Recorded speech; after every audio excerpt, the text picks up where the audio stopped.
اسے ڈر تھا وہ کہیں کسی سے کچھ کہہ نہ دے ورنہ تائے جینا مشکل کر دیں گی۔ وہ دونوں باتیں کرتی ہوئی کلاس میں جا رہی تھی جب ایک طرف انہیں کچھ اسٹوڈنٹس کی بھیڑ دکھائی دی۔ تجسس کے ہاتھوں مجبور ہو کر وہ دونوں دھکا مکی کرتی آگے پہنچی تو وہی لڑکا زمین پر بیٹھا اپنی کتابیں سمیٹ رہا تھا اور کچھ سینئرز اس کا مذاق اڑا رہے تھے۔ باقی سب تماشا دیکھنے کھڑے تھے۔ کیا تماشا ہے یہ؟ کوئی تھیٹر کھلا ہے کیا؟ چلو سب کلاس میں جاؤ۔ وہ سب کو غصے سے گھورتی آگے بڑھی۔ ہیلو مس، تم دور ہی رہو ہم سے، تمہارا معاملہ نہیں۔ ایک سینئر اسے مشورہ دیتے اس لڑکے پر جھکا اور اس کی کتابیں چھین لی۔ اسے بہت برا لگا تھا۔ وہ لڑکا بہت شریف معلوم ہوتا تھا اس لیے تو کچھ کہہ ہی نہیں رہا تھا، بس خاموشی سے اپنا بستہ لیے کھڑا ہو کر اس لڑکے سے اپنی کتابیں مانگ رہا تھا۔ کتابیں واپس کرو، حیا نے سختی سے اسے کہا تو سینئر لڑکے نے آئی برو جھکا کر اسے دیکھا۔ میں نے کہا کتابیں لوٹاؤ، وہ اب الفاظ پر زور دے کر بولی تو مقابل کا قہقہہ گونجا۔ واو کیا ایٹیٹیوڈ ہے، وہ مذاق اڑانے والے انداز میں بولا، مگر اس سے پہلے کہ وہ کچھ اور بولتا حیا کا زوردار تھپڑ اس کا گال لال کر گیا۔ وہ اپنے گال پر ہاتھ رکھے حیرت سے چھٹانگ بر لڑکی کو دیکھنے لگا۔ اس کے ہاتھ سے کتابیں چھین کر اس لڑکے کا ہاتھ پکڑے وہاں سے نکل آئی۔ شکریہ میری مدد کرنے کے لیے، اس نے مسکرا کر شکریہ ادا کیا۔ تمہارا نام؟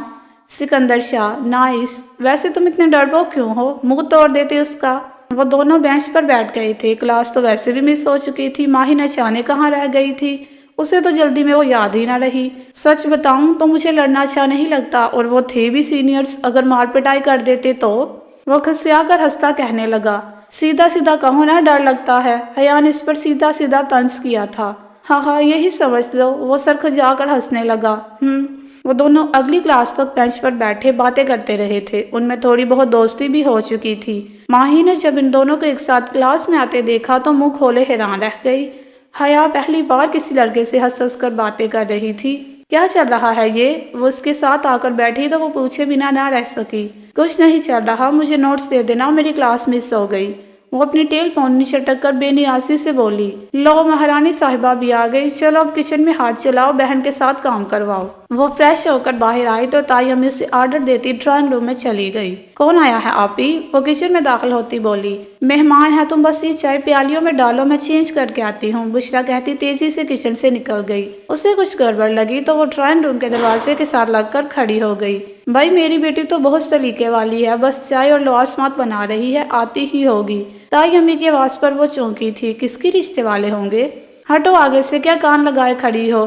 مصباح کی آواز پر وہ پلٹی۔ اچھا تو تمہارا رشتہ آیا ہے، حیا نے تنزیہ کہا تو وہ منہ بناتے چائے کی ٹرالی لیے ڈرائنگ روم میں گھس گئی۔ مصباح تائی امی کی اکلوتی بیٹی تھی، 25 سال کی ہو چکی تھی، ہر وقت شادی کی ٹینشن رہتی، مگر کوئی رشتہ بھی چند ماہ سے زیادہ نہ ٹکتا۔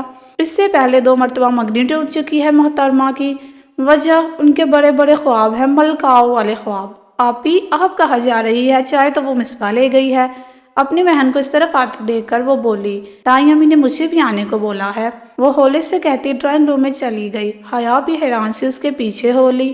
لینا مصباح نے بنائے ہیں، ہماری بشرا تو کسی کام کو ہاتھ ہی نہیں لگاتی، بس بڑی سست مزاج سی ہے، لیکن کوئی نہیں، شادی کے بعد ٹھیک ہو جائے گی۔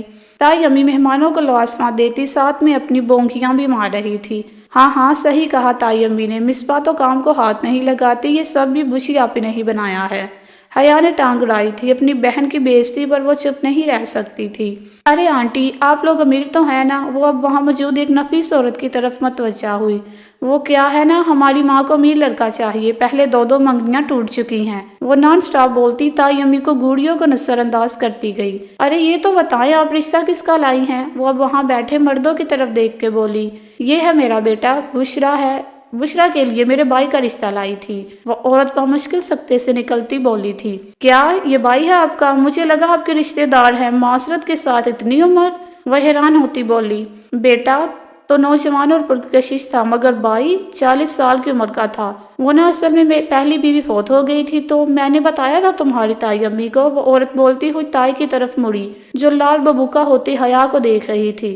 بشرا بھی فکر مندی سے ہاتھ مروڑتی حیا کو کھینچتی ہوئی باہر لے جانے لگی۔ آنٹی مہربانی ہے آپ کی، میری بہن آپ کے بڑے خسل بھائی سے شادی نہیں کرے گی۔ وہ جاتے جاتے بھی باز نہیں آئی تھی۔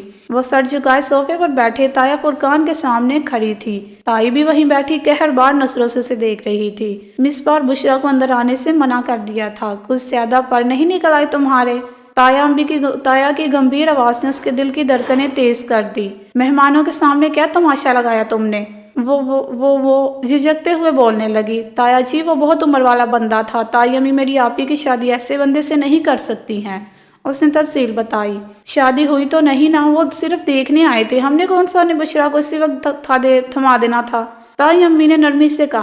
ان کا نرم لہجہ حیا کے گلے میں اٹکا تھا۔ آئندہ ایسا نہ ہو، چلو اب جاؤ۔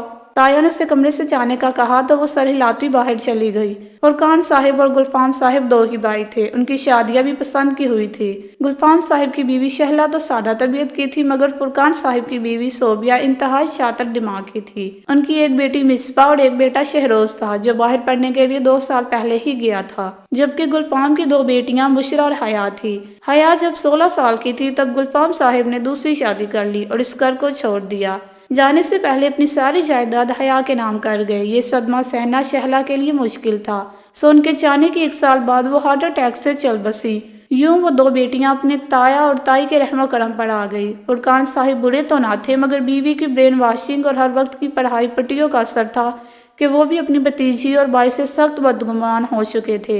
یہی وجہ تھی کہ اپنے بھائی گلفام کو اس گھر میں دوبارہ کبھی قدم بھی نہ رکھنے دیا۔ حیا تائی کے ظلم سہتی سہتی اپنے باپ سے نفرت کرنے لگی، جو اس عذاب میں انہیں چونک گئے تھے، اور مڑ کر کبھی خیر بھی نہ لی تھی۔ کیا ہوا، تایا جی نے کچھ کہا تو نہیں؟ بشرا نے اسے کمرے میں آتے دیکھا تو پوچھا۔ نہیں، مختصر جواب دے کر وہ بستر میں گھس گئی۔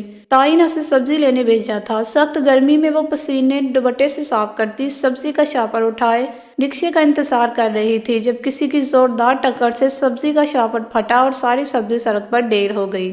یا اللہ، یہ کیا! وہ غصے سے پلٹی، مگر مقابل کو دیکھ کر چونک گئی۔ آپ یہاں؟ وہ ہڑبڑاتی ہوئی سبزی سمیٹنے لگی۔ بشرا، سوری، غلطی سے ہو گیا، آپ یہاں اتنی گرمی میں؟ اس نے گلاسز اتار کر اس کی مدد کرتے حیرت سے پوچھا۔ گھر جا رہی ہوں، سبزی لینے آئی تھی، وہ اٹھتے ہوئے بولی۔ چلے، میں بھی گھر جا رہا ہوں۔ گاڑی کی طرف آیا۔ گاڑی میں مکمل خاموشی تھی۔ شہروز کی آواز نے خاموشی کو توڑا۔ میں 2 دن سے آیا ہوا ہوں، گھر پر سرپرائز دینا تھا تو اب گھر جا رہا تھا۔ جی، بشرا نے مختصر کہا۔ کیا واقعی؟ تمہاری تائی تو بڑی ظالم نکلی، بوڑھے سے شادی تیری آپی کی؟ ماہی حیران ہوئے جا رہی تھی۔ بس کر، اب منہ بند کر لے، مکھی چلے جائے گی۔ حیا منہ بنا کر بولی تو ماہی نے آنکھیں گھما کر اسے دیکھا۔ ہیلو گائز، کیسی ہو؟ سکندر کی آواز پر وہ دونوں چونکی۔ ہیلو، ہم ٹھیک، تم سناؤ؟ ماہی اس کے ساتھ باتوں میں لگ گئی۔ حیا خاموشی سے جوس پینے لگی۔ تم ٹھیک ہو؟ کوئی پرابلم ہے؟ سکندر نے حیا کو چپ دیکھ کر پوچھا۔ میں ٹھیک ہوں، تم لوگ باتیں کرو، میں چلتی ہوں۔ آپی کا میسج آیا ہے، جلدی آنے کا کہا ہے، وہ کہتی ہوئی بیگ اٹھا کر کھڑی ہو گئی۔ اچھا، پہلے کیوں نہیں بتایا؟ میں تو بور ہو جاؤں گی، ماہی منہ بنا کر بولی۔ خیر ہے، تم پڑھنا اور مجھے نوٹس بھیج دینا، میں چلتی ہوں۔ وہ ماہی کو ہگ کر کے وہاں سے نکل گئی۔ گیٹ پر کھڑے اسے 5 منٹ ہوئے تھے، لیکن کوئی رکشہ نہیں مل رہا تھا۔ میں ڈراپ کر دیتا ہوں، سکندر کی آواز پر وہ پلٹی۔ آپ کہاں جا رہے ہیں؟ اس نے اس کا سوال نظر انداز کرتے پوچھا۔ مجھے کچھ کام تھا، آپ کو بھی ڈراپ کر دیتا ہوں، چلے، وہ کہتا ہوا آگے بڑھ گیا۔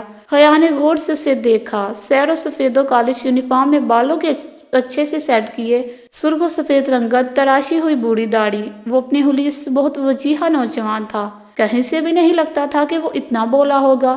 اگر اس میں تھوڑا سا ایٹیٹیوڈ بڑھ دیا جائے تو وہ ہر لڑکی کا کرش ہو سکتا ہے، مگر اس کی حد سے زیادہ معصومیت اسے سوٹ نہیں کرتی۔ وہ سر چٹک کر دوسری طرف مڑ گئی۔ آئے نا، سکندر نے اسے نہ آتے دیکھ کر آواز دی۔ حیا نے اس کی چمکتی ہوئی سفید فارمل کار دیکھی تو دنگ رہ گئی۔ یہ تمہاری ہے؟ اس نے پوچھا۔ نہیں، دوست سے لی تھی، تھوڑی دیر کے لیے، مجھے کچھ کام ہے نا، اس نے مسکرا کر کہا تو حیا نے منہ بنایا۔ سوری، لیکن میں چلی جاؤں گی۔ من ہونے کے باوجود وہ اس کے ساتھ نہیں بیٹھی۔ اگر تائی کو پتہ چلتا تو نیا طوفان کھڑا کر دیتی، اور ویسے ہی غیر مرد کے ساتھ اکیلی نہیں جا سکتی۔ شہروز بھائی، آپ کب آئے؟ وہ فریش ہو کر باہر نکلی تو شہروز کو لاؤنج میں بیٹھا دیکھ کر چونکی۔ آج تو دوپہر میں ہی آ گیا تھا، کیسی ہو؟ وہ مسکرا کر جواب دیتا اس کا حال احوال پوچھنے لگا۔ جی تو فرینڈ، کیسی لگی آج کی ایپیسوڈ؟ کمنٹ سیکشن میں ضرور بتائیے گا۔ پھر حاضر ہوں گے ناول کی نیکسٹ ایپیسوڈ کے ساتھ، تب تک کے لیے اجازت۔ اپنا